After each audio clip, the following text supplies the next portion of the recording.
A todos los compañeros, amigos y conocidos que están interesados en el proceso educativo de nuestro estado de Chiapas. Hoy estamos a 27 de julio de 2019.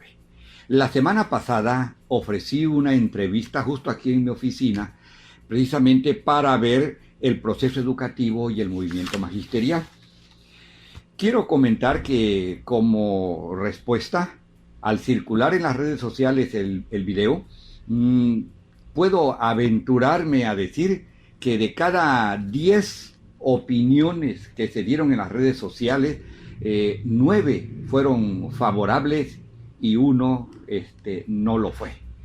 Dentro de ese 1 que no lo fue, y tomando en cuenta que es el 10%, de cada 100, 10 no estuvieron de acuerdo con mi opinión, se encuentran lo que yo le llamaría representantes, enviados, personeros o simplemente afines al pensamiento y a la acción que hace la cúpula de la sección 7 del CENTE aquí en el estado de Chiapas. Entre ellos, todos ellos descalificaban las declaraciones y las definiciones que yo hacía. Por ello, en esta ocasión me voy a permitir precisar muchos puntos que se dieron en esta ocasión por parte de ese porcentaje pequeño de quienes de alguna manera, no sé si fueron enviados o son simplemente defensores de una situación y un pensamiento que el cual no comparto. Primer lugar, no estoy en contra del movimiento magisterial, para nada. Yo siempre he dicho que el movimiento magisterial es una instancia, es un instrumento de lucha de los trabajadores y que merece todo nuestro respeto. En todo caso, lo que estoy en contra es del accionar y de la toma de decisiones de la cúpula de la dirección seccional. En eso sí estoy en desacuerdo. En todo caso, también estoy en desacuerdo con las actitudes políticas fascistas, estalinistas y antidemocráticas, como por ejemplo al realizar expulsiones, purgas y descalificaciones hacia los trabajadores que son afiliados a la sección 7, pero que no coinciden con algunas formas de pensar y con algunas formas de accionar de la dirección seccional. En todo caso, también estoy en contra de la falta de consulta a las bases, de la falta de consenso, de la falta de la profundización del análisis de los temas, de la falta del respeto a las diferencias y a los puntos de vista del amplio abanico del pensamiento de los agremiados. En todo caso, estoy en desacuerdo con ello, pero del movimiento magisterial no, jamás. Por otra parte, no coincido con la calificación que el secretario general de la sección 7 ha hecho, y también de la CENTE, ha hecho definiendo al gobierno de la Cuarta Transformación como un gobierno neoliberal, como un gobierno nefasto y como un gobierno de corte burgués. No coincido, porque me parece a mí que eso nos remite a que la dirección seccional, en este caso de aquí de las 7 en Chiapas, y la propia CENTE en su conjunto, debe revisar todos los cambios que se han venido suscitando en la vida política y en la vida social de nuestro país. Y cuando no lo ha hecho, entonces se anima a decir que es de corte burgués. Hágame favor, el gobierno de Andrés Manuel López Obrador de corte burgués, que es de corte neoliberal, que es nefasto. Por favor, me parece a mí que están calificando algo que no concuerda con una realidad. No coincido también con la opinión del secretario general en el sentido de que la reforma educativa aprobada en mayo pasado y que fue propuesta del gobierno de Andrés Manuel López Obrador es, dicen ellos, casi lo mismo que la reforma de Enrique Peña Nieto, que solo es una reforma maquillada y que contiene el 80% de la anterior reforma de Enrique Peña Nieto. Pues yo quiero decirles que estoy en absoluto desacuerdo con esa opinión y voy a dar algunos elementos que me parece que deben saberse y deben conocerse. Primero, ya no es una reforma laboral como la que sostenía Peña Nieto, es totalmente diferente.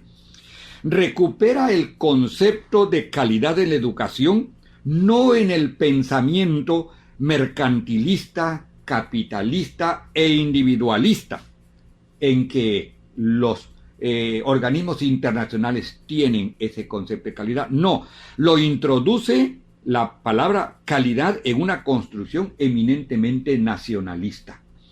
Otro es, se eliminó el carácter punitivo de la evaluación, totalmente se eliminó. Otro punto, se recuperan los derechos constitucionales que les fueron arrebatados a los maestros al sacarlos del artículo 123 apartado B y hoy los regresa nuevamente a esa condición de protección del artículo 123. Otra cosa, desaparece el concepto de idoneidad, concepto ambiguo y perverso que confundía realmente a los maestros y confundía también a la sociedad. El Estado, casi nada, recupera la rectoría de la educación. La iniciativa privada, recuerden, había avanzado en este concepto y el duopolio televisivo también había avanzado en tener control en la educación. Y hoy el Estado retoma el control total, recupera la rectoría de la educación. Se eliminó la ley del Instituto Nacional de Evaluación Educativo, el INE, y se sustituye o se va a sustituir por un Instituto de Evaluación y Preparación Profesional Continua. Esto es muy importante entenderlo.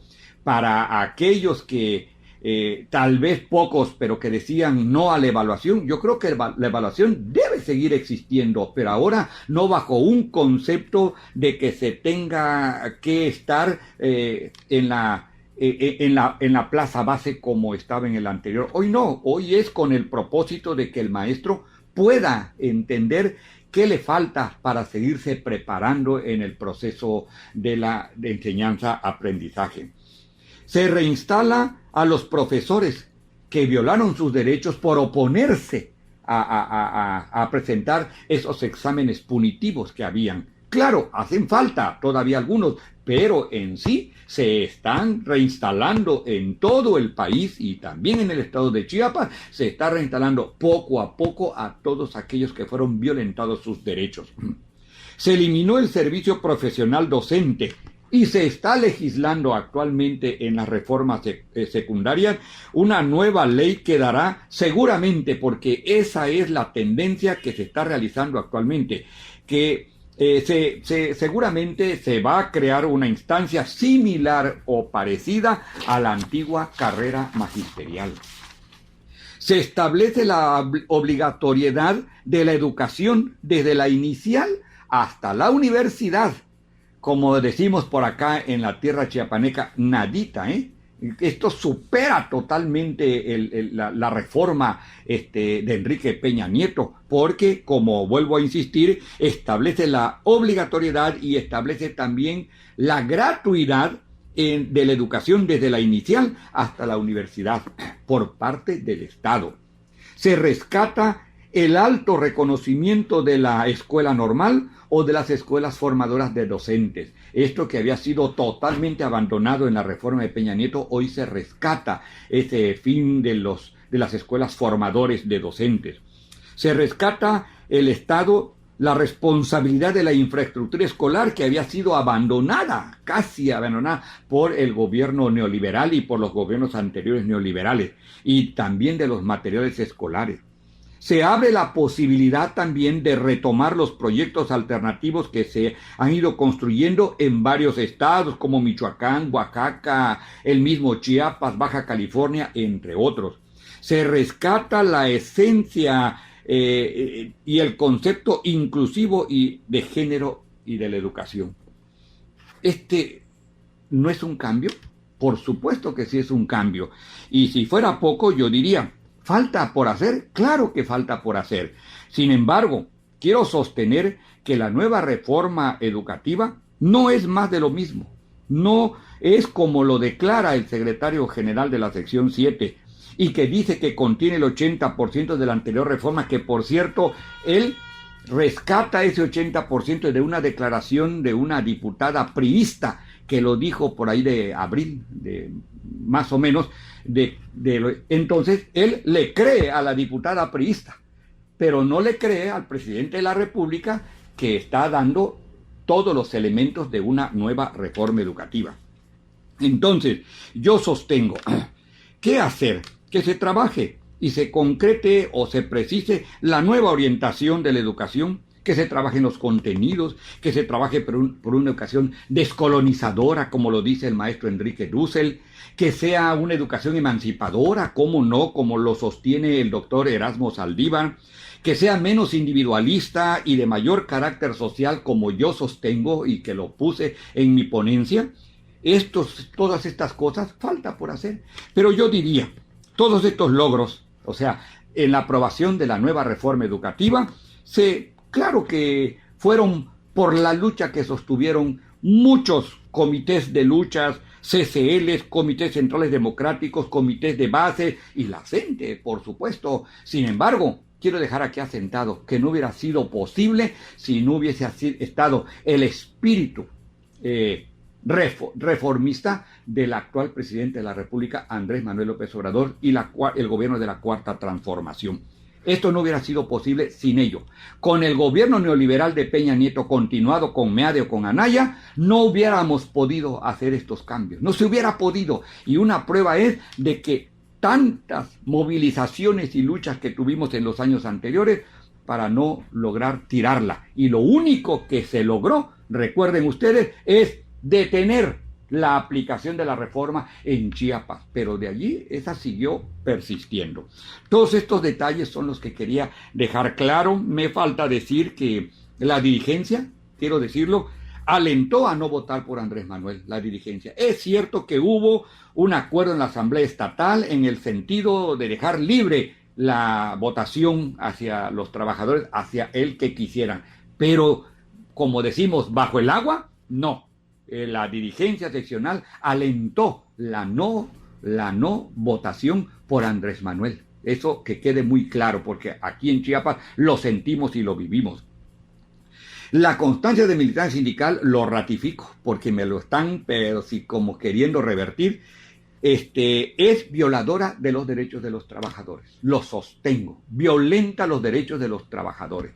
¿Cómo es posible que un trabajador que no tenga una supuesta militancia sindical, no tenga derecho a sus cambios, ascensos, a incremento de horas y en fin, todo eso? No, es violadora. Inclusive no puede ni siquiera accesar a un préstamo en la caja de ahorros si no tiene la constancia de militancia sindical.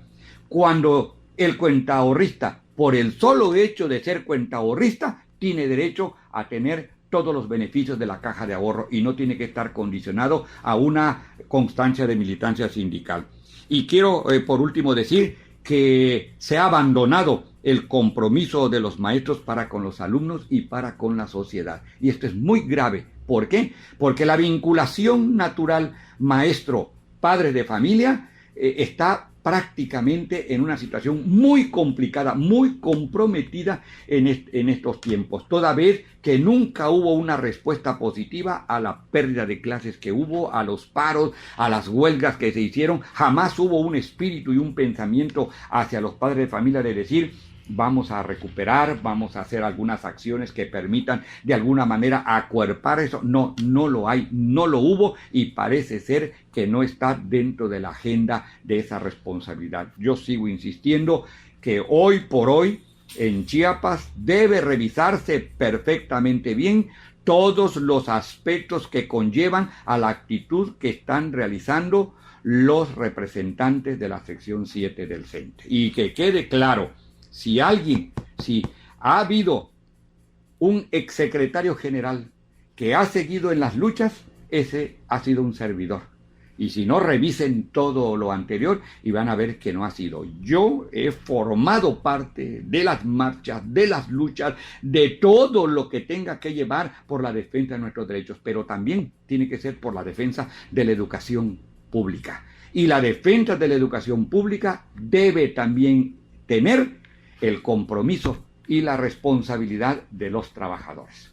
Muchas gracias, de veras, y creo que vamos a seguir dando de qué hablar, pero por lo pronto lo dejamos hasta aquí. Les envío un saludo a todos mis compañeros. Sigan en pie de lucha, pero por favor, tiene que ser consciente, comprometido y además responsable. Eso es muy importante. Gracias.